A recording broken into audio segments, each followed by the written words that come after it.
Two women were returning from the store with heavy bags. They lived in the neighborhood, and it was a long walk from the store. But the neighbors, who were called Aunt Grace and Aunt Leslie in the village, were not upset about the distance. They had much to discuss. Anyway, she's been back for 3 hours. Elijah picked up his granddaughter from the hospital on his way home. Whoa. Aunt Leslie gasped. What's the third one she's given birth to? Fourth Leslie. Don't distract me. Are you interested or not? Aunt Grace asked. Tell me already. So Elijah brought her in 3 hours ago with his granddaughter, and she's got a belly. Her granddaughter. Come on.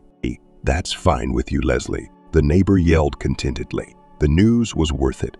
The whole village knew Isabella Clark. They didn't have that many people, though, and everyone knew everyone. But the daughter was something of a local celebrity. At last her grandmother will stop turning up her nose, Aunt Leslie said gloatingly. She's been acting like she's blue blood. She's been here for years. One look at her and you can tell she's a city girl. Aunt Grace laughed. You don't say. All her life she's been walking around the village with her head up her ass, as if she's better than us.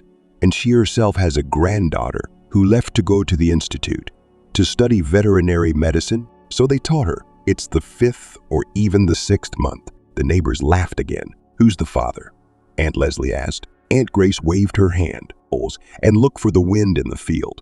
Great. Just by the time they reached their homes, fresh gossip was discussed from all sides, but the women already knew that as soon as they entered the house and put the groceries they had bought on the shelves of the refrigerator, each of them would pick up her phone and start calling everyone she knew. So soon the whole village would know about it. Isabella has loved animals since she was 5 years old. She found a sparrow with a broken wing in the street. Probably one of the village boys had hit it with a slingshot, but the bird managed to fly away from its offender and get to the lilac bushes under which the girl was playing. Isabella brought the sparrow to her grandmother. What have you got there, my dear? Amelia Evans asked. Instead of answering, the granddaughter held out her arms to Sparrow. Let's see. Grandmother took the wounded bird and carried it to her desk. She laid down an old clean white towel, put on her glasses, and scrutinized the sparrow. Isabella had been quietly following Amelia Evans all this time. She knew her grandmother would not send her away, but she did not want to disturb her. Are you not afraid? Amelia Evans asked. No, Isabella answered boldly. Grandma looked at her fondly. Huge blue eyes, black hair braided into 2 pigtails. Looks exactly like her mother at that age, thought Amelia Evans. She said nothing aloud, but only smiled. Look, she said to her granddaughter, I'm going to examine him now, and touched it very gently with the very tips of her fingers. See? Yes, Grandma. His head, torso, and legs are intact. His left wing is intact, but the right wing is banged up. Will you cure him, Grandma? I'll do my best, honey. We'll have to fix the wing so it'll reattach. And we've got to get this poor guy into a warm, dry place and feed and water him. You'll help me look after him, won't you? Yes, Grandma. That sparrow they were getting out, like so many other animals, after him. Amelia Evans has been a vet all her life. Not in this village, though. She arrived here 5 years ago with little Isabella in her arm. Before that, Amelia Evans lived in the big city, where she ran the largest veterinary clinic for many years. She was a most famous and sought-after specialist, so much in demand, in fact, that she had no time left to raise her own daughter. Amelia Evans divorced her husband when Mia was only 10 years old. The husband simply could not stand the presence of such a strong and intelligent woman. But Amelia Evans did not care. She was engaged only in work, and when she realized that Mia grew up, it was too late. Her daughter, by then, had already gotten involved with bad company. She was hardly ever home and was dating Mason, a musician who was 10 years older than her. When Amelia Evans found out, Mia was already pregnant. Are you going to give birth? Shouted her mother at her. Yes, Mason loves me. This baby came out of love, unlike how you and Daddy had me. Amelia Evans gasped with indignation. You're just a kid yourself. Where will you live and on what? He's a poor musician. He's talented. It's just that you don't know anything about anything but your horses and dogs. Great. Go to your musician. Oh, I'll go. That day, Mia packed her things and moved out of her mother's house. A few months later, Amelia Evans woke up to an early wake-up call. On the doorstep was a baby wrapped in several blankets and a note. You were right. I'm too young to be a mother, and it's not convenient to go on tour with a baby. If you don't want to raise her, put her in an orphanage. I don't care." When Amelia Evans read this, it was as if something inside her broke. Over the next week, she quit her job, sold her city apartment, and bought a house in a remote village. She calculated that the savings would be enough for the rest of her life. Amelia Evans firmly decided for herself that she would not make the same mistake a second time. She would raise her granddaughter in love and understanding. Isabella will grow up a good girl, kind, gentle, affectionate. She will not throw herself at the first musician she meets because she lacks love from people close to her. Amelia Evans will do everything to replace her father and mother. "Oh, I want to be a veterinarian too, just like you, Grandma," Isabella declared when she turned. Amelia Evans smiled. "Of course, I'm glad you want to follow in my footsteps, but there are so many new and exciting professions in the world. You don't have to be a veterinarian. You can be anything you want: teacher, astronaut, actress." The granddaughter shook her head. "I love animals, and I love it when they get better." Grandma hesitated. "Good. I will try to teach you everything I know. But when you grow up and finish school, you still have to go to the city, go to university, and study there for a few years." The girl listened to her attentively. "Okay, Grandma," she said, with a seriousness unusual for a 10-year-old. "I will study with you, and then at the university." Amelia Evans smiled and nodded. From that day on, she started to establish contacts with the villagers. Previously, she had only interacted with people out of necessity, when they needed to buy milk, eggs, cottage cheese, meat, and other food and non-food items they needed. However, when the former head of the city's main veterinary clinic realized that she would have to teach her granddaughter all the intricacies of her beloved profession, she seriously reconsidered her attitude. It became clear to Amelia Evans that a lot of hands-on training would be required, and that the occasional sparrow or frog would not do the trick. She started with a trip to the local store. Usually the woman tried to get her shopping done quickly and go home. But this time, Amelia Evans was delayed, and her milk's been bitter for 2 weeks. "Can you believe it?" she heard it suddenly. "Yeah. Oh, trouble. We've always bought from you. It was the best. You don't say. We don't know what to do with her, but it's a pity. She's a young cow, not even 5 years old. You didn't happen to change where she was grazing in recent weeks, did you?" The women fell silent and stared at Amelia Evans. In 10 years, they had grown accustomed to the strange newcomer. Although she had lived in an old house on the edge of the village for a long time, she had done nothing wrong. She was still known as the town girl. Her granddaughter went to school with the other children and did not differ from them in any way. But her grandmother always showed that she was not like the others. She never said hello to anyone, never talked to anyone. She never invited anyone to visit her. That's why the day when she suddenly started talking to the locals herself became part of the village's history. "Yes," said the landlady, when she had recovered from her surprise. "She ate all the grass in her usual place. And my youngest son has found a new field." Amelia Evans nodded. "Take me there." The landlady looked at her doubtfully. "Or, I rode my motorcycle here. If you're not afraid, I'll take you." "Oh, all right." When they arrived at the field, Amelia Evans got out of her motorcycle and began scrutinizing the grass. "Here," she said triumphantly, clutching a blade of grass in her hand. "This is the cause of your cow's bitter milk. It is not the most common plant in these parts, but there is plenty of it in this clearing. Let your son find a field elsewhere, and in a little while, her milk will be as sweet as before." News of Amelia Evans' talent spread through the village in a matter of hours. The very next day, people came to her to ask her to look after the temple horse. Then she was called to a neighbor whose chickens had stopped laying all at once. Then she was asked to find out why a 6-month-old piglet had suddenly stopped gaining weight. And everywhere, Amelia Evans took her granddaughter with her. Strangely, but the little thin daughter was not frightened by the huge animals. Not that grandmother sometimes had to do it. "Yes, fortitude. You've got it in me," Amelia Evans once said as her daughter helped and delivered and complicated cow birth. Her granddaughter looked at her in surprise. "We're helping animals." When her daughter turned 15, Amelia Evans started sending her alone for simple cases. Once she realized she could handle it, she trusted her. A more difficult, everyone in the village already knew that the daughter will only finish school as she will go to study for a veterinarian in the city. You'll come back to us later, won't you? Aunt Leslie asked Isabella one day. The girl shrugged. Hey, I guess I like it here. Oh, you should find a good husband, said Aunt Leslie thoughtfully. Isabella blushed. It's too early to think about that. The woman waved her hand. It's never too early to think about that. Elijah's granddaughter's already had her second, and she's only 3 years older than you. I mean, look at my youngest.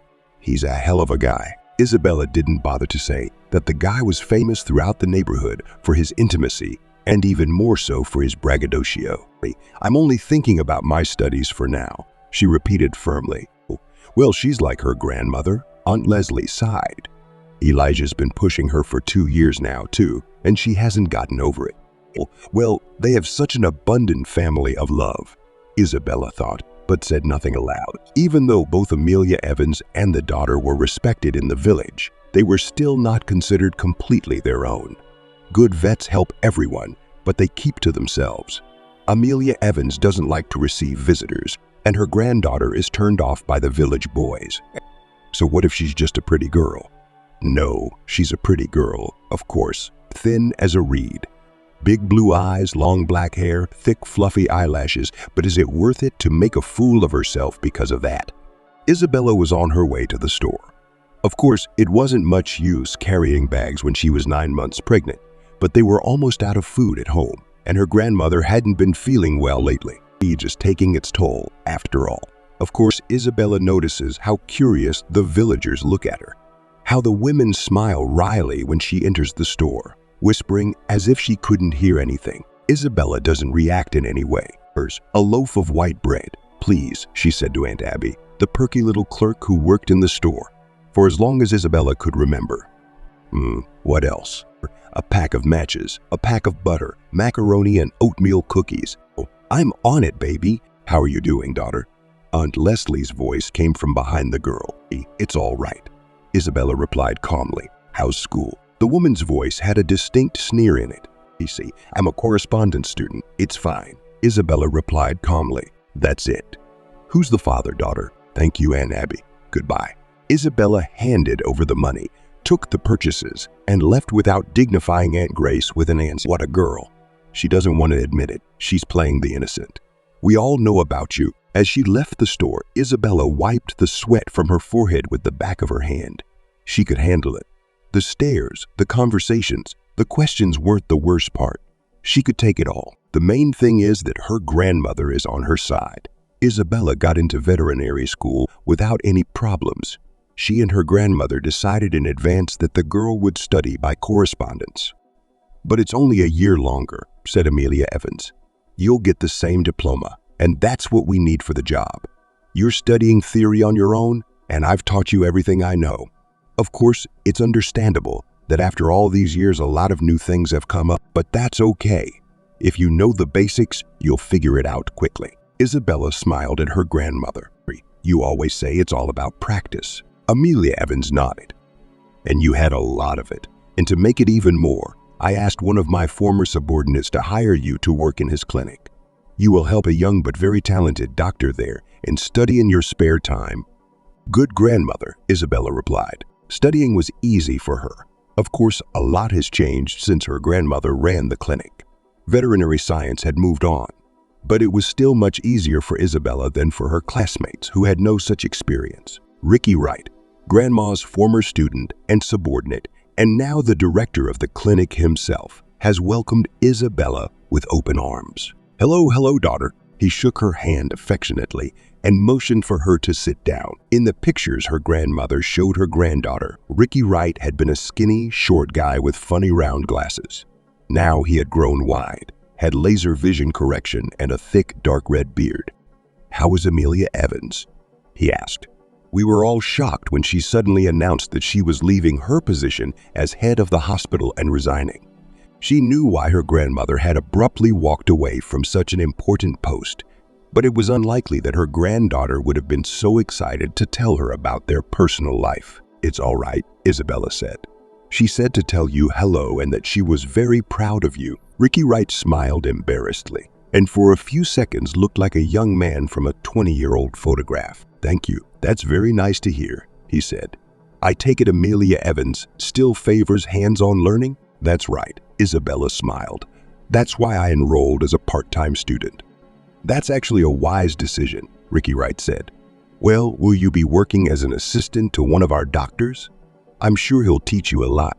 The doctor was older than Isabella by only 8 years. However, the girl immediately noticed that he was respected by the rest of the clinic staff. And Logan Martin also liked him at first sight, tall, blonde-haired. And he seemed to always be in a good mood and showed kindness to both people and animals. He took the news that he would now have a new assistant quite well, Isabella Clark. He said cheerfully, "Let's see how you do in the field." "I will do my best," Isabella replied. Working with Logan was interesting. He could easily connect with both the animals and their owners. Isabella noticed how carefully he took the history, how detailed his examination was. "It's easier with sick people," he explained to Isabella. "They can tell you everything with words. With animals, we can only focus on what their owners notice. Not all of them are not particularly observant, so you need to help them ask how the animal's behavior has changed, its habits." Well, of course, inspection of the pet itself gives a lot. Isabella listened attentively and nodded. "By the way, you're very good at manipulation," Logan Martin complimented her. "Injections, bandages, everything. Where'd you learn that?" "My grandmother is a veterinarian," Isabella replied. "She used to take me with her when someone in the village asked her to help." "Whoa, so you have almost more experience than I have," exclaimed the doctor cheerfully. Isabella smiled embarrassedly. "I was more of an observer.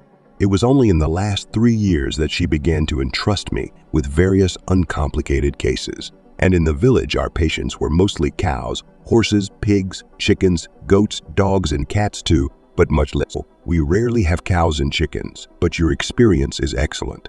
I can see that you're doing a good job. The main thing is to study. Do well on your exams, and I'll teach you the rest." He gave her a list of current textbooks and websites.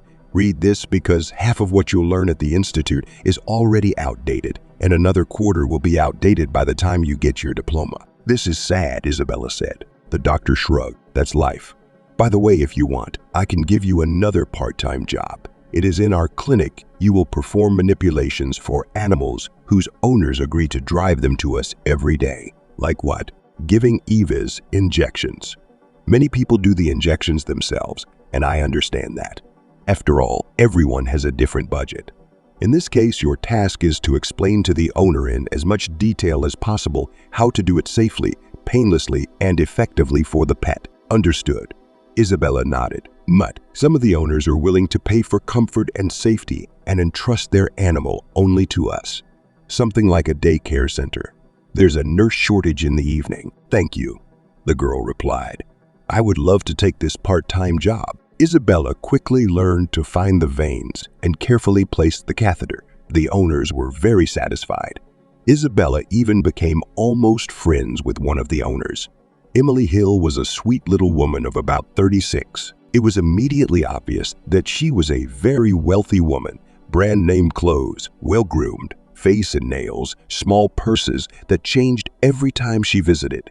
She had a long red cat named Puppeteer, who was dear to the owner, her husband, about whom she was always talking. "Aiden and I have been married 13 years, she told Isabella, "and we got Puppet Master the first week after we got back from our wedding trip. We came out of the store, and he was sitting on the porch, hungry, little scared." She affectionately stroked the cat, who was lying under the drip, showing with all his appearance how unpleasant such a pastime was for him. Now he looked as well fed and well groomed as possible, with a long and coarse, "and he's been with us ever since," Emily Hill continued. "He's like a child to us." Isabella nodded. When she lived in the countryside, she was used to a completely different attitude towards animals. Yes, the owners there also loved their pets, but they treated them in a more practical way. If the cows got sick, it potentially threatened the family with the lack of milk, cottage cheese, sour cream, and meat that the cow was once supposed to be used for. Horses were needed to haul goods, cats to catch mice, dogs guarded the house, and chickens laid eggs. And here in the city, animals were of little practical use, but they were treated almost as if they were members of the family.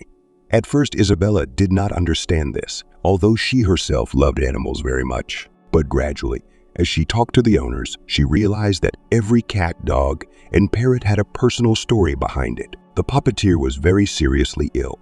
He had to go on drips for 3 weeks. Isabella tried not to go far away during the IVs as the cat was a difficult one. In this way, she learned more and more about Emily Hill and her family. "He's like a child to us," the ginger cat's owner often repeated. And somehow she decided she needed to explain more to the lady. "My husband and I have wanted to have a child for a long time," she admitted.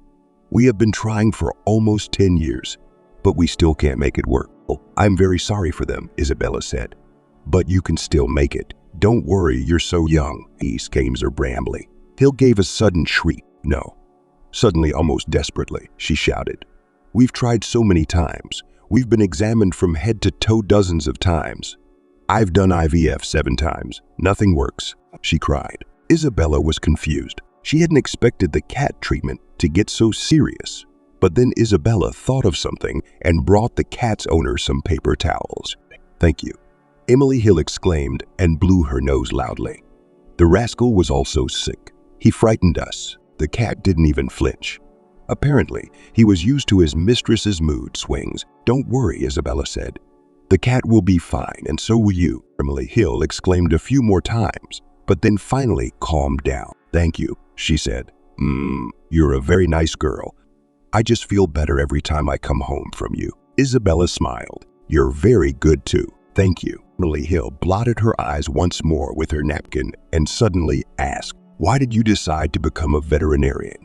Isabella smiled. "Because of my grandmother. Years ago, she ran this clinic." "Wow." "Yes. And then it happened that she had to raise me from infancy. So she gave up her position, bought a house in the country and moved there with me. That's how we lived all our lives. From childhood, I liked to help animals. My grandmother taught me everything she knew, and now I need to continue my education, get a diploma, and run a clinic too." Emily Hill was already smiling. Isabella smiled back too. "Well, maybe in many years," she replied. "Where is your grandmother now?" Isabella sighed. "She lives alone in the village for now, but someday I will definitely bring her to my place. I will buy us a small, beautiful, and comfortable house in the city, and we will live there." Emily Hill nodded thoughtfully. "I am sure, Isabella," she said, "that you will do well. What do you do in your spare time?" Logan Martin once asked his assistant. Isabella was just finishing filling out the cards for today's 4-legged patients. "What time is it?" she asked. The doctor laughed. "And hint understood," he replied. "I think I've overloaded you." Isabella frowned. "Oh, I don't like innuendo," she said. My grandmother always taught me to be blunt about everything." "Well, that's good," Logan replied cautiously, not understanding where she was going with this. "I'm happy with the amount of work I have now," Isabella explained. "I sit with you in the morning, and in the evening I work on my practical skills. In between, I try to study, and I don't have a lot of free time." The doctor nodded. "I figured as much, but maybe you, Isabella Clark, have some free time sometimes." He looked pitifully at Isabella with his expressive brown eyes. The girl sighed. "Yeah, it's my day off this Saturday, but I wanted to see my grandmother. I haven't seen her in 3 months, and she wanted to come to town. I need to get some medicine for the animals." "Do you still have her working as a veterinarian?" "Unofficially," Isabella replied. "It's just that there's no one else in the village to do it." "I understand." An interesting thought suddenly occurred to her. "If you want, I can introduce you," Isabella said. Logan Martin hummed in surprise. "Oh, the offer is unexpected, but if my presence won't make you uncomfortable, I'll accept." "Okay," Isabella said. "It's a deal then." At first, the grandmother was skeptical about meeting her granddaughter's boss. But after she had talked to Logan Martin for about half an hour, Isabella noticed her grandmother's face soften. "It's nice to know how far science has come since the last time I worked," said Amelia Evans. "I thought in so many years I'd have my granddaughter almost ready to be a veterinarian.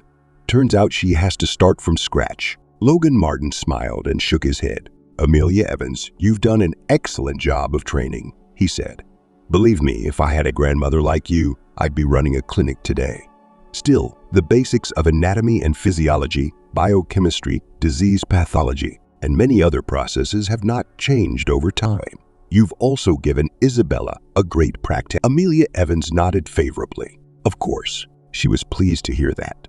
She looked at her granddaughter with a smile, who smiled back at her. Well, Isabella's experience in the village is quite specific, she said. When I first came there after years of practicing in a city clinic, I had a hard time too. Don't you want to go back to town? Logan asked suddenly. It must be hard for you to be alone in the village. Amelia Evans shrugged. I've gotten used to it after all these years, and I'm not as old and helpless as I look. At least the local grandfathers still come to ask me to marry them. Isabella laughed. You're still a wow, Grandma, she said. Amelia Evans shrugged and stood up. Okay, young people, have fun, she said. I have to go to the bus. Please, it's getting dark early. I'll take you to the station, Logan offered immediately. After they had seen the grandmother off, the doctor asked, do you want to ride home or do you want to hang out some more? Isabella lost her eyes sleepily. I'm going home, I'm tired and I want to sleep. I'm going home. No offense, he smiled. I take no offense. It was nice to meet your grandmother. She's really a great woman. Isabella smiled. She really liked you too. After 3 weeks, the course of drips, which was required by the quota, was over. Logan Martin examined him, carefully went through the results of control tests, and announced to the owners that the cat was completely healthy. Of course, he's not a boy anymore, said the doctor. But he's doing very well for his age. I've written down his diet for you. If you need anything, you know our address. Please, thank you so much. Logan Martin, said Emily Hill's husband, a pleasant, calm man in a business suit. On Aiden Hill's lap lay a caged treasure, which he held carefully with one hand, and with the other hand he affectionately squeezed his wife's palm. Emily turned to the girl abruptly. I have a favor to ask of you. Could you leave me your phone number? If you don't want to, I understand. Isabella looked over to the doctor in surprise, but answered, okay, I'll write it down. Emily Hill called her that same night. Isabella, I told my husband about how you took care of our kitty, and he wants to thank you. Or you don't need, Isabella replied, embarrassed. I was just doing my job. You have helped me a lot, said the hostess. So please don't refuse. We just want to invite you to dinner. Isabella thought that perhaps that was something she could agree to. Okay, the girl replied. Where do you need to go? Or do you? Emily Hill exclaimed. Our driver will pick you up. Don't worry so much. Believe me, it's not hard for us, especially since we live in the country.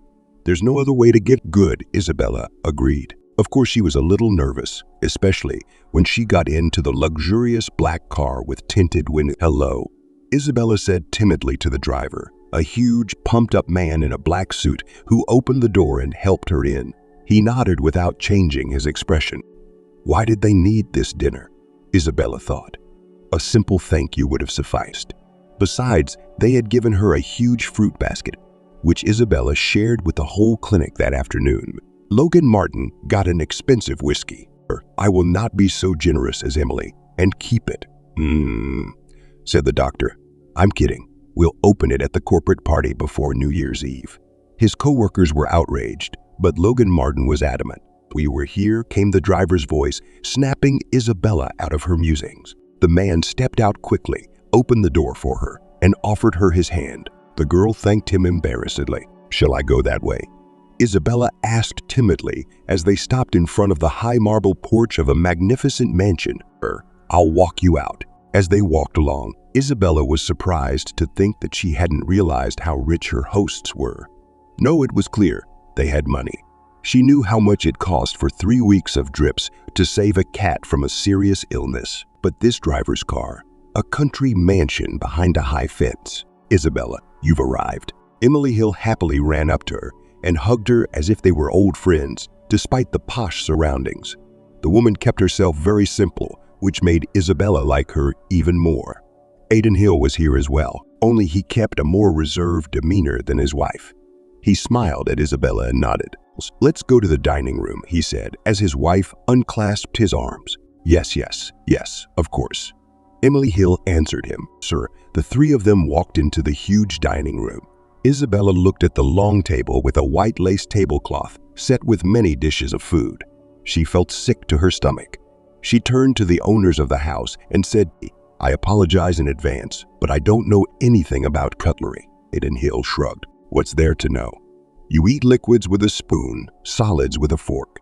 And if you wanted to say about those houses where 10 kinds of cutlery are served with every dish, it's not about us. We are simple people. He put his arm around his wife and kissed her gently on the temple. She smiled softly and invited Isabella to the table. After a few minutes, the girl was completely relaxed. In their company, it seems as if she was sitting as if with old buddies. The couple talked about the cat. We decided to buy him a new cot, Emily Hill said. It took us a week to pick out the old one, and this bully started tearing it up the first night. I had to return the old one. Aiden Hill finished his wife's story. Isabella smiled. There was a pause, and the girl noticed the couple's sudden glance. They clearly wanted to say something else, but it was as if they were working up the courage. At last, Emily Hill, squeezing her husband's hand, turned to Isabella. To be honest, we didn't call you here just to thank you for saving our beloved cat. Of course we did that too, but our main purpose was different. Isabella froze. I'm listening to you, she said. Emily Hill took a deep breath and blurted out in one breath. We're asking you to be a surrogate mom for our baby. Oh, was all Isabella could say. This is all very unexpected. Aiden Hill entered the conversation. We realize that this is a very unexpected offer, but please don't be in a hurry to refuse. Yes, we've thought about it a lot, Emily Hill said. And please at least hear us out. They looked at Isabella with such pleading eyes that she realized she could not refuse the request. I've told you that we've been trying for years to have a baby, Emily Hill began. But all those attempts were unsuccessful. She trembled, and her husband put his arm around her shoulders. The doctor said, we're both healthy, but my body can't carry a baby. So surrogacy is my only chance. But why did you choose me? Isabella couldn't stand it. You hardly know me. Emily Hill shook her head desperately. No, I've spent enough time with you to know that you're the right person. You're a very nice girl. Most importantly, I trust you completely. I think that's probably the most important criteria for us. Aiden Hill nodded. There's probably something I should explain. I am a fairly public person who is involved in business and politics. Unfortunately, we still condemn this way of having children. So it is important for us that no one knows about it, and I trust you completely. Emily Hill repeated. But Isabella said, pregnancy was not part of my plans. I have work school. The spouses nodded. You can continue that for the first few months of your pregnancy, Aiden Hill replied. And then you can take a sabbatical. You don't have to be on maternity leave, so you'll miss a little bit. And since you're a part-time student, you might not have to miss anything, and we'll reimburse you for missed work days, of course, Emily Hill added. All the expenses will be on us, said her husband. Doctor's examinations, food, clothing, vitamins, trips to the hospital, and so on. But you will also receive a substantial financial compensation. You told me you wanted to buy a house close to the city, Emily Hill said, so she could live there with her grandmother. If you need, my husband and I can help you find your dream home, one that's fully renovated, furnished, and comfortable for you and your grandmother to get to the city. Isabella sighed. She's been thinking about it for a while now. Her grandmother, though invigorating, is not as strong and sturdy as she used to be. Isabella herself is not going to stay in the village, and it is unlikely that with her veterinarian salary, she will be able to save up quickly for an apartment in which she and her grandmother could live. Please think about it. Emily Hill took her hand gently. You're our only hope. I don't know, Isabella sighed. This is all very sudden, Emily Hill nodded. Suddenly tears welled up in her eyes, but she tried to hold them back. Sorry. I'll step back, she said, and walked out of the dining room. Aiden Hill stood up. We don't want to pressure you, he said. Just think it over at your leisure. In the meantime, my driver will take you back, and please don't tell anyone about our offer. Of course, Isabella replied. She kept her word and didn't tell Logan, with whom they had dinner after work, or her grandmother, to whom she had gone to celebrate New Year's Eve. How are you here without me? She asked Amelia Evans. We'll see, I'm getting better. Of course, it can be difficult, especially in winter. You know, without central heating, water supply, and a warm toilet, it's not very cozy here. Noticing her granddaughter's upset face, Amelia Evans immediately corrected herself. But that doesn't mean I'm complaining. I'm still able to take care of myself, don't worry. You never complain. Isabella sighed. So do you, Amelia Evans remarked. After a few days with her grandmother, Isabella finally decided that she would accept the surrogacy offer. How much longer would Grandma be able to support herself? What if she falls while carrying water from the well, breaks a leg, or catches a cold and falls ill? And in general, carrying heavy loads at her age is not very healthy. I agree, Isabella said as Emily Hill called. Isabella, isn't it? Yes. Oh my girl, this is the best gift my husband and I could have gotten. When can we see you? The same taciturn driver took her to a familiar house. There Isabella and the couple discussed the terms of the contract in detail. Most importantly, you must keep this a secret, Aiden Hill said seriously. I absolutely insist that this condition be fulfilled, even if it involves friends, lovers, and relatives. Isabella nodded. Okay, I won't tell anyone. As we've already said, all expenses are covered. But you will be obliged to undergo certain examinations, follow a healthy diet, rest, and get at least 8 hours of sleep, like a spa vacation. Emily Hill smiled. But we'll pay you for it too. Sounds wonderful, Isabella smiled. You'll also have a personal assistant, Aiden Hill said. His name is William. He will drive you to the hospital and help you with shopping and things like that. Is that necessary? Isabella asked.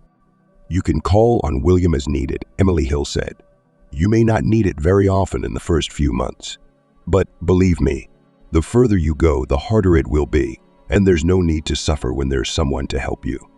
Goo, Isabella replied. It took several months for a full examination, after which the doctors said that Isabella was perfectly healthy and could become a surrogate mother. They succeeded on the first try. Oh, I'm so happy. Emily Hill was literally crying. She hugged the girl and kissed her cheeks, flooding her with tears. Aiden Hill, as always, was more reserved. But Isabella could see that he was happy too. It was our destiny to meet you, said Emily Hill with conviction. It's scary to say this, but I consider it a sign of fate that the puppeteer became ill and that it brought us to your clinic. The cat meowed loudly when he heard his name and jumped into Isabella's lap. He had grown accustomed to her during his visits and now considered her a member of the family. It's a sign. Emily Hill nodded with conviction. Isabella was glad it had happened so quickly. The first few months of her pregnancy had been easy, and she had only occasionally used William's services. She said as she got into his car after work. You get used to a good thing, she said. What are we doing today? Her called ultrasound, ophthalmologist, dentist, and neurologist, he said, turning the key in the ignition. Also, according to my calculations, you're running low on some vitamins. And we haven't been grocery shopping for a week. Isabella smiled. How do you memorize all this stuff? The guy shrugged. That's my job, Isabella Clark. Besides, compared to my other clients, you're using me 10 of the time, so your job is escorting surrogate mothers. Isabella wondered. William smiled for the first time in ages. My duties are a little broader than that. I just work as a personal assistant. It's interesting work, but most of the time I'm on my feet or in the car all day. Do you have to drive around town a lot? He nodded. Tell me something interesting about your work, Isabella asked. We still had a long drive ahead of us. William hesitated for a moment. I once worked with a woman. She sewed clothes to order, but not simple ones, but themed ones. For example, Chinese princess dresses from the 15th century, or an archer elf costume, or something like that. How interesting. Yes. And then we had to go to some woodworkers who made bows and arrows, then a blacksmith himself, then for some handmade embroidery. Isabella smiled. Well, I'm not as much fun. You are nice and calm and very polite. I've worked with surrogates a couple times. Believe me, they made the most of their time. I was called at all hours of the day and night for every occasion. I sympathize with you very much, Isabella said. The examinations and tests showed that Isabella and the baby were doing well. The only thing that bothered her was the slowly but surely growing belly. She didn't know what she was going to say to Logan Martin because their communication already seemed to be going beyond the boundaries of boss-subordinate communication. Logan actually liked Isabella a lot. He tried not to show it at first. After all, she's much younger than he is. And besides, she's his subordinate. After all, who was she? Logan tried to convince himself she was just another young, stupid girl who'd been hired because of an acquaintance. But it had only taken him a couple of weeks to be convinced otherwise.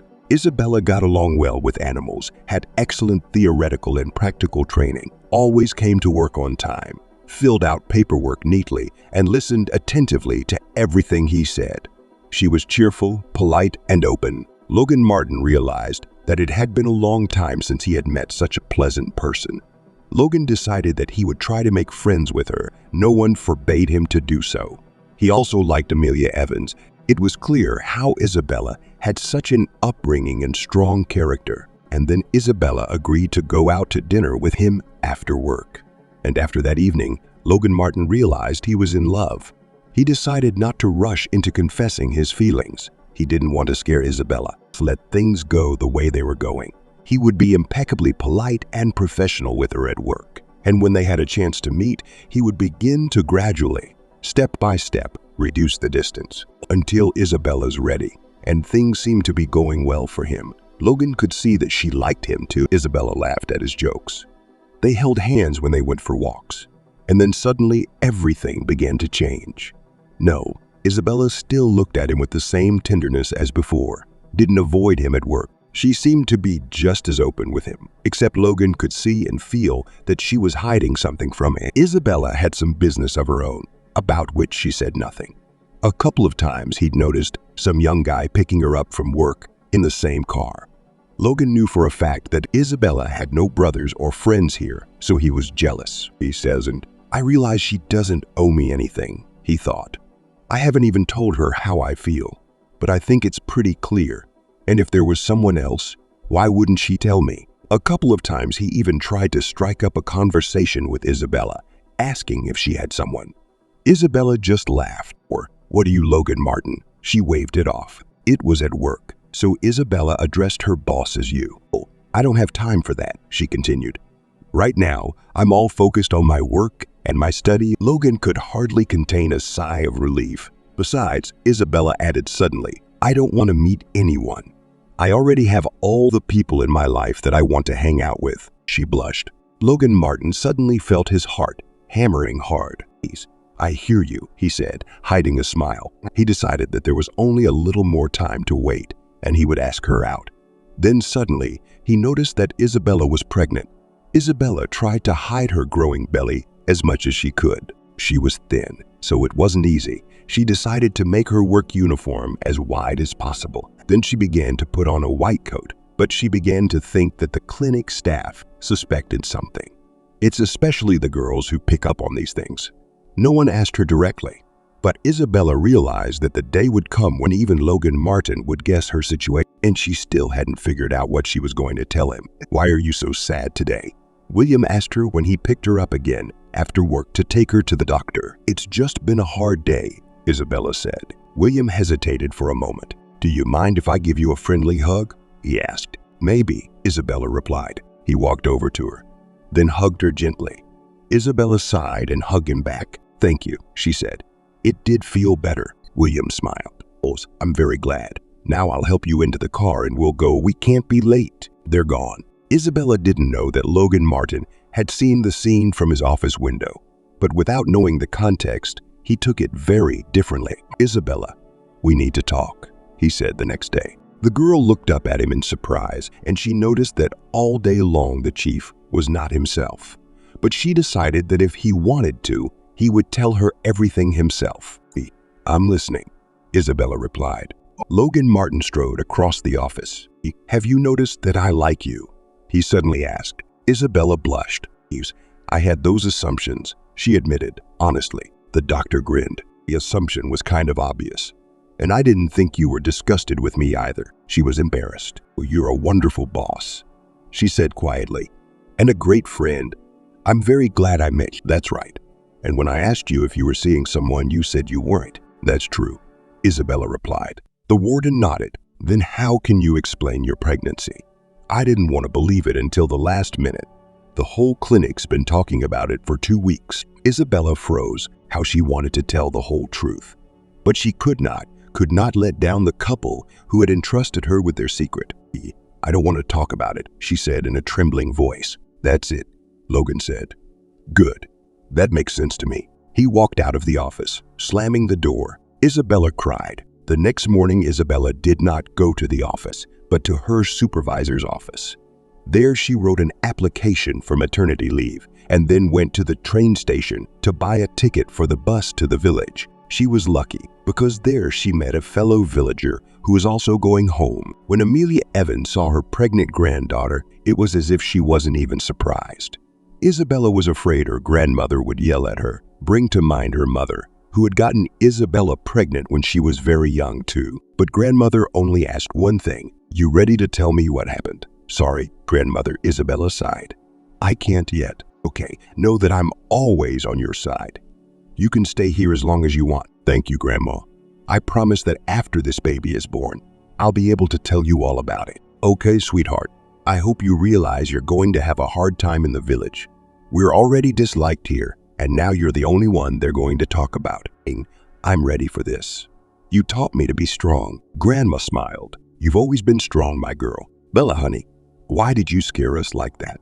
exclaimed Emily Hill as they trailed off on the phone. "What's wrong with you?" "It's okay, Emily Hill," Isabella replied. "It's just that I had to leave work earlier than I'd planned. I'm going to live in the country with my grandmother until the birth." "Don't worry, I feel fine. I'm taking my vitamins. If it's an emergency, they'll take me straight to the hospital. It's only an hour by car." "Should you move into our house?"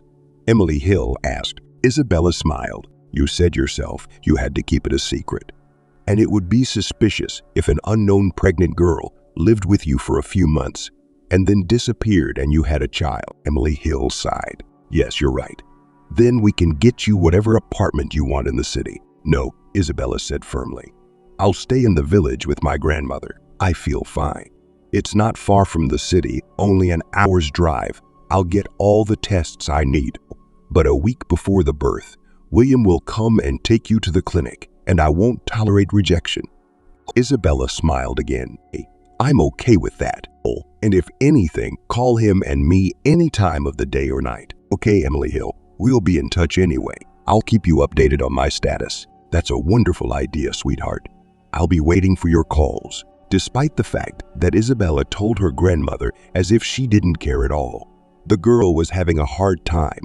Most of her fellow villagers were whispering behind her back quietly or loudly. They were discussing her, and besides them, there were those who almost openly threw it in Isabella's face. Her former classmate, for example, Clark Watt. "All through high school, you've been walking around with your head held high, pretending that we're all lowlifes and you're the blue blood." Edith hated Isabella for all 11 years, but only feared the formidable Amelia Evans and did not dare to bully her classmate. And now Edith herself has already given birth to Aunt Leslie's son, who was once in love with Isabella from the alcoholic Lucas. And Edith thought that now was her chance to get even with her rival. "I didn't think so," Isabella replied calmly. "And she was out on the town with who knows who. Who's the father?" the classmate went on. "You don't." Isabella answered nothing. Of course, she pretended it didn't bother her, but really it was so painful to listen to all the dirty gossip, the whispering. There was only a little more to endure. Every day she talked herself into it. She was also very upset that Logan Martin had never called her. She berated herself so much for not talking to him. She should have broken the pact and told him everything or left before her belly became visible. And she should have confessed her feelings, told him she understood, that she'd noticed how much he liked her and that she liked him just as much. Except now, it was too late. She'd betrayed his trust. Logan wouldn't forgive that. "Okay," Isabella said to herself. "I need to think about my grandmother, and about school, and about the promise I made to Emily Hill and Aiden Hill." The delivery date was approaching. My stomach was getting heavier and lower, and my legs were already swollen. By the end of the day, my back was aching and I had to pee all the time. "The day after tomorrow morning, William will come and get you," Emily Hill said during another, almost daily call. "Oh, I remember," replied the girl. "I've already packed a bag. That's good for you. And dress warmly. The weather forecast promises a blizzard in the next few days." "Okay, Emily Hill, how are you feeling?" "Everything's fine," Isabella lied. "I can't believe the birth is so soon. It seems even easier than it was in the middle of my pregnancy. Let's hope it works out that way. It'll be our best New Year's present ever." Isabella smiled. "Yes, If all goes well, you'll already be celebrating New Year's Eve with your daughter. She heard Emily Hill sigh. Oh, we're so excited. You have no idea. We're all set up in the nursery. Yeah, for the next 40 minutes. Isabella, stroking her belly, listened as Emily Hill and Aiden set up a room for their future daughter. Okay, honey, I've been talking too much. Suddenly exclaimed the woman. You should get some rest. Have a good day, and you have a good day. Isabella replied and disconnected. She walked out of her room and saw Amelia Evans dressing as if she was going to go outside ice ants and looked out the window. There she could already see the beginning wind fluttering the branches of the trees. Her grandmother, where are you going?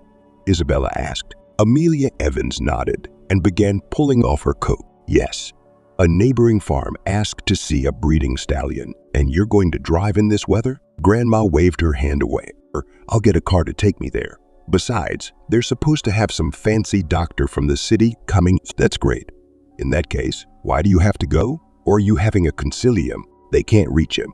Maybe because of the snowstorm he won't be able to come at all. Then it would be necessary to at least examine the animal and give him a couple of supportive treatments so that the stallion would make it to the morning. Her grandmother said Isabella resolutely. You will not go anywhere in this weather. I'll go. Amelia Evans snorted.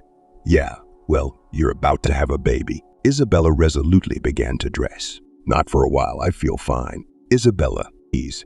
Grandma, who says it's quick and easy.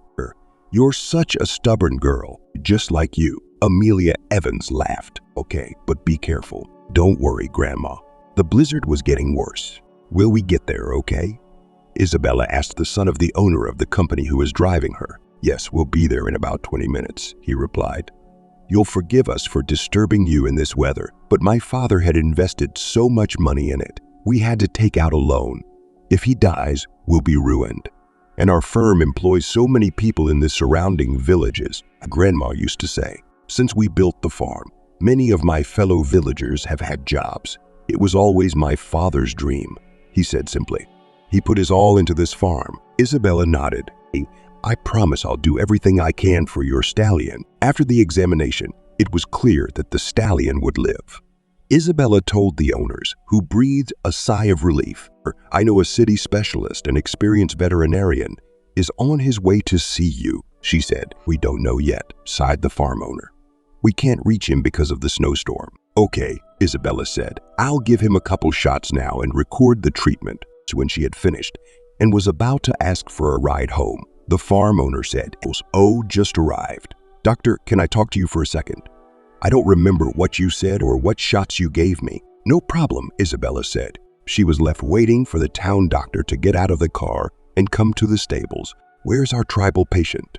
She heard a familiar voice. Isabella's heart raced. What was this stupid game of fate? Isabella, Logan Martin seemed as surprised as she was. What are you doing here?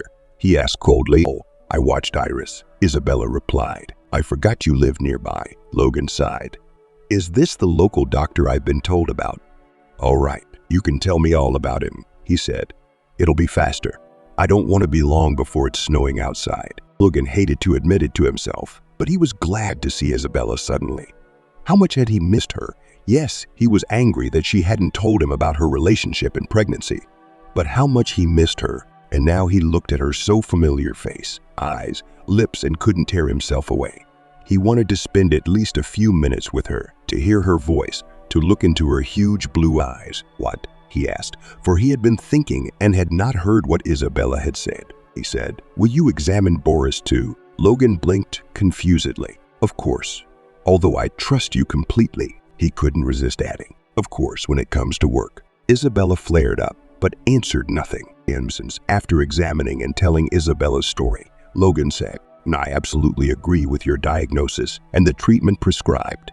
You're going to be a great veterinarian. Isabella let her eyes go blank. Thank you. Logan suddenly thought how much he didn't want to go home right now. How's the baby? He asked, nodding at his stomach. It's okay, Isabella replied. The tentative delivery date is a little over a week away. Yes, I live with my grandmother. Isabella finished quickly for her. We live with her alone. Logan nodded. Would you like a ride home? He asked. I don't want Matthew to have to drive back in this weather, and I'm on my way anyway. You'll have to make a detour, Isabella said. It's no trouble at all. If Amelia Evans doesn't mind, I'll have a cup of tea with you. Isabella smiled. Thanks, Logan. That's a good point. As they drove, Logan was racked with questions about why she had come to the village. Where was the baby's father? Who was he? He was so preoccupied that he didn't even notice the change in Isabella's expression. What happened? He asked. My stomach hurts, she said. It's very tight. So, Logan said. How long ago? It started when I was examining Iris. I didn't notice it at first. It's been happening a lot lately, but it usually goes away in a few minutes, and now it's getting worse. Logan hooked his fingers into the steering wheel. We have to go to the hospital, he said firmly. How far is it to the nearest one? About an hour, Isabella replied. But you don't have to do that. He waved it away. Stop it. It's a blizzard. We don't know how long the ambulance will take to your village. I'll drive you myself. Thank you, Logan, Isabella replied. He shrugged. Oh, it's not hard for me to do that for you. Of course, he had to pretend that everything was under control, that he wasn't afraid. But the truth was that Logan Martin had never been so afraid. The wind was picking up. Visibility was only a few meters. He wanted to go faster, but he was afraid. How are you feeling? He asked cheerfully. Normal, Isabella replied weakly. But with his side vision, he could see the drops of sweat on her temples. He could hear her breathing hard, feel her teeth clenching in pain. Oh, it's okay. We'll be there soon, Logan said cheerfully, gripping the steering wheel harder. Suddenly the car hummed strangely, and then there was a sound like a gunshot. The car jumped and began to slow down. Logan barely had time to twist the steering wheel before they were swept off the road. Damn it! He couldn't help but shout. What happened? Isabella asked weakly. Don't worry. I'll find out, Logan said cheerfully. Actually, he was lying. Logan didn't know anything about cars at all. He'd gone out more to cool off, to breathe in fresh frosty air and figure out what he could do. Opened the hood. If there was something wrong there, Logan didn't realize it. Damn it, he swore again, closing the hood. It's cold. We got to get back to the car. We have to calm Isabella down. We have to figure out what to do about this situation. Well, how are you doing without me? He asked cheerfully, coming back in and closing the door tightly. Normal, Isabella replied. What's wrong with the car? I don't know, Logan said honestly. But that's okay. I'll figure it out. He saw her look so helpless, scared, and full of hope. Oh, I'll figure it out, Logan repeated firmly. Don't worry. He unfolded the back seat and helped Bella into it. Lay back comfortably, he said. Oh, are you going to deliver the baby in the car? She asked fearfully. I hope I don't have to, Logan said honestly. But if I have to, I can do it. Isabella smiled weakly. For Marion, she corrected. People are animals too. Logan parried. Isabella laughed, but immediately cried out in pain. I'll try calling, Logan said. There was no communication in the car. He jumped outside where the wind was literally knocking him off his feet. 10 minutes later, when his fingers and toes were freezing, the connection finally came through. The ambulance promised to come as fast as it could. Weather permitting, of course. Nothing, Logan said. We'll hold out. You just get us out of here. He was told that everything possible would be done. How are you? He asked Isabella. When he returned, it was noticeably cooler in the car. Logan took off his jacket and threw it over Isabella. Oh, I'm hanging in there, the girl replied. Except that the pains have gotten more intense. I think it's real. They're on their way to get us, Logan replied. Isabella nodded, then pressed her whitened lips together and asked suddenly, Don't leave me, please. I'm really scared. I won't, I promise. Minutes, maybe hours. As the ambulance drove away, it seemed like an eternity to Logan. When he could see through the blizzard and flashing lights, he felt a huge sense of relief. All the way to the hospital, Isabella didn't let go of his hand. It's going to be all right, he repeated, pulling a smile onto his face. You're a good girl. We've handled everything. He was even allowed to be present during the birth. Of course, the doctors thought he was the father of the baby. He didn't explain anything. He didn't have time for that. After it was over, Logan walked out into the hallway. He was shaking with fatigue. Isabella had just fallen asleep. Her daughter was being carried in for a checkup. Amelia Evans was already standing in the hallway. How's my granddaughter? She asked. Logan nodded. She's fine.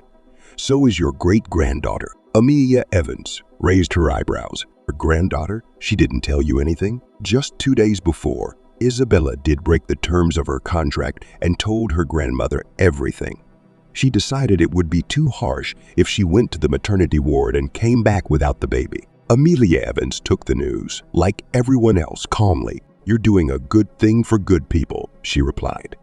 "Of course, I would have taken your child in and raised her the way I raised you, but it's a good thing I didn't.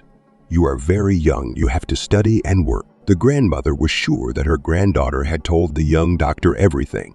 She was well aware that Logan Martin was more than just a boss and mentor to Isabella. But if her granddaughter chose not to tell him her secret, who was she to interfere? Isabella would tell him when she was ready. "Thank you for doing all this for her," she said. "I was just in the right place at the right time. Anyone would have done that, but it was you who was right next to her. Please, I'm going to go downstairs and get some coffee." When Logan came down the stairs, he saw a familiar man in the lobby. He was asking the registrar something. It took the doctor a few minutes to remember where he'd seen him. Sure enough, this was the guy who'd picked Isabella up from the clinic that evening. She was still coming up with him. "Well, if the baby's father is here, I'm not really needed," Logan thought grimly. I don't know what happened with him, but it's none of my business. He's out of the hospital." When Isabella came to her senses first, she saw her grandmother. She was sitting beside her bed, holding her granddaughter's hand. Then Isabella saw William, Aiden Hill, and Emily Hill. The latter was holding a small package. "How are you feeling?" Amelia Evans asked softly. "Normal," Isabella replied. "How's the baby? Is she all right?" Emily Hill raised her eyes to her, full of gratitude and tears. "We decided to name her Diana," Aiden Hill said. Isabella smiled. "It's a very pretty name." "Thank you," Emily Hill said. We've been told what you've been through." Bella suddenly realized she couldn't see Logan. "If it weren't for Logan, Diana and I wouldn't be here," she said. "Where is he, by the way?" Amelia Evans sighed. "I saw him. I think Logan left." "You didn't tell him anything?" "No, I figured you'd tell me." "We'll be here with you until the day after tomorrow," Emily Hill said. "Then we'll take you home and help you picture the things," Isabella asked in surprise. Emily Hill raised her eyebrows. "For sunshine, you don't seem to have fully come to your senses yet," she sighed. "Remember the terms of the contract. You gave birth. We bought you at Amelia Evans a house downtown." "I remember," Isabella replied. "I just didn't think it would happen so quickly." "What's the holdup?" Aiden Hill said. "William had the house ready. It's ready to live in, even for New Year's Eve, and it's all decorated. He'd put up the tree, put up the lights, even bought food for the table." "William," Isabella smiled. "You're a marvel." The guy spread his hands. "I wanted to make you happy for the occasion."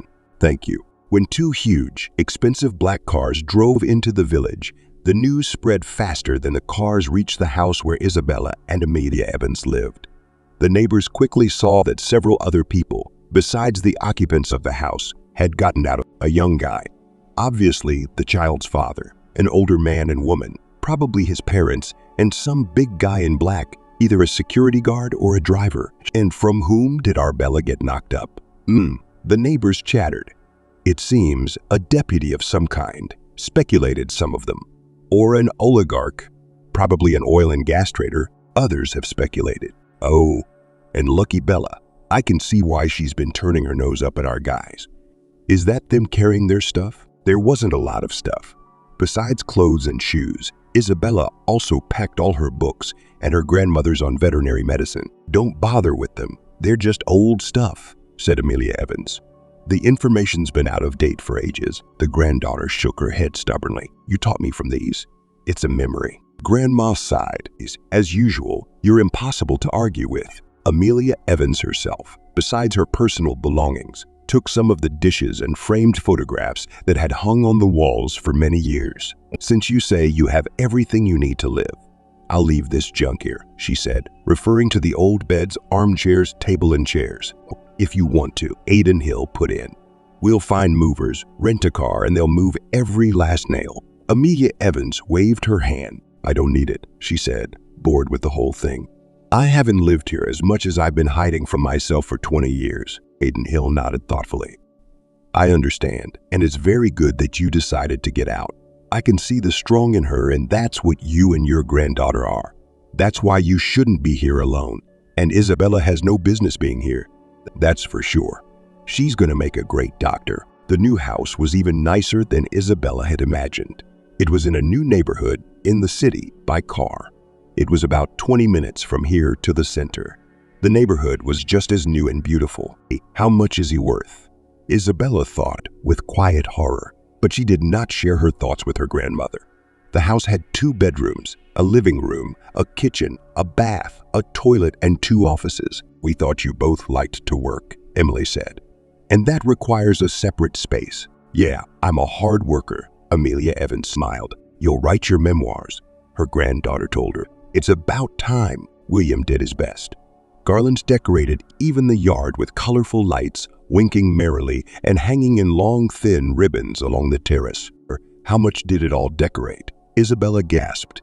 Oh, you haven't seen the inside yet. William smiled slyly. As soon as Isabella and Amelia Evans crossed the threshold, they both immediately felt as if they had returned to their real home after a long absence. Oh, that's as it should be, said Isabella. A blazing fireplace, soft armchairs, slightly dimmed light. There was a tall Christmas tree in the living room that made Isabella feel childishly excited. How nice, she said. It's wonderful here. Amelia Evans confirmed. Oh, I'm very glad you enjoyed it, William said. Emily Hill came up. She was trying to keep her voice down because little Diana had just fallen asleep in her arms. Oh, the men will bring your things in and we'll leave you to it, she said. Make yourself comfortable and rest. Thank you, Emily Hill. And you, Aiden Hill. Isabella thanked him warmly. Thank you, Isabella. Aiden Hill replied. Oh, and we invite you to welcome the new year with us, Emily Hill said. Isabella and her grandmother looked at each other. We accept the invitation, Amelia Evans replied. The New Year's celebration left Isabella with ambivalent feelings. She stood at the window, looking at the fireworks, and could not believe that her life had changed so dramatically in just 1 year. Of course, she didn't regret her decision. There was nothing more beautiful than watching a happy Emily Hill and Aiden Hill standing over a lullaby with little Diana. And Isabella was even somewhat proud that she was the one who had been able to give them that happiness. And she and her grandmother now live in a beautifully landscaped house. And Isabella knows that Amelia Evans will no longer have to live alone, carrying firewood, fetching water from the well, and heating the stove. Now Isabella can be by her beloved grandmother's side every day. They are together again. They are each other's support and backbone again, except Logan. She'd never see him again. Sure, the New Year's holidays would pass, or she could go back to school. Except it's unlikely she'll dare to go back to her old job, which means she won't see him again. She won't hear him laugh. When Isabella recounts a case from her country practice and sees Logan Martin gently and professionally examining another kitty or dog, she suddenly remembers how he drove her to the hospital through a snowstorm, how he calmed her down and tried to joke when her car broke down, how he held her hand in the ambulance and then during labor. If she had only known then, as she fell asleep, that this was the last time she would ever see him, there was no way she would have fallen asleep. Oh, what are you crying about, sweetheart? Isabella didn't even notice Emily Hill silently approaching. The woman hugged her affectionately with her small white hand. It's all right, Isabella said.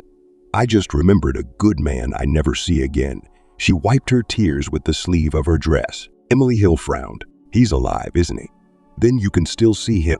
Isabella shook her head. Oh, I am very guilty in front of him, and I know he will never forgive me or want to see me. Emily Hill put her arms around the girl and held her close.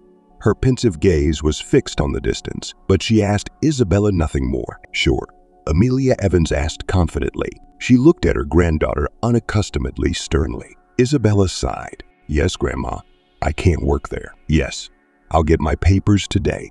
I know the clinic your student runs is the best in town, but there are many other good ones. I'm sure they'll take me somewhere. Of course, Amelia Evans replied. But you know that's not what I mean. You need to talk to your Logan. Isabella blushed. He's not mine, she cut off, and running to Nana. She kissed Amelia Evans and sprinted out the door. Stubborn. Grandma sighed, but smiled. Isabella really hated to go into the office, where she had worked under Logan Martin for so many months. but there were some of her personal belongings that needed to be picked up. She arrived early, before the workday began, hoping she could get everything before the doctor and his new assistant arrived to start the appointment. The plan was almost a success. Isabella had already put everything she wanted together when the door opened and a familiar male voice sounded. "Isabella." She turned around, drenching herself in paint. Sorry, I wanted to pick up some of my stuff. I didn't think you'd be here so early." Logan frowned. "Where are you going?" Isabella took a deep breath. "I quit." "Why?" She averted her eyes, unable to bear the direct, startling stare of his brown eyes. "I don't think we should work together." Logan raised an eyebrow derisively. "Why? Did I do something to offend you? I remember the last time we met, you didn't want to let go of my hand and asked me not to leave. What changed?" Isabella became angry. "You know very well what's changed, and you've made that very clear to me. Besides, if it weren't for the circumstances, I don't think you'd be willingly holding my hand." She resolutely shook out the bag of belongings and took a few steps toward the exit. "It's been a pleasure working with you," Isabella said quickly and abruptly, as if afraid to change her mind. "Now, if you'll excuse me, I have to go." Logan smiled. He stood up, blocking the way. Then suddenly he took her hand gently, looked her in the eye, and said, "I know everything." Isabella thought she'd heard what she heard. "What do you know?" "All about surrogacy." "But from where?" He smiled. "I got a call from an old client yesterday.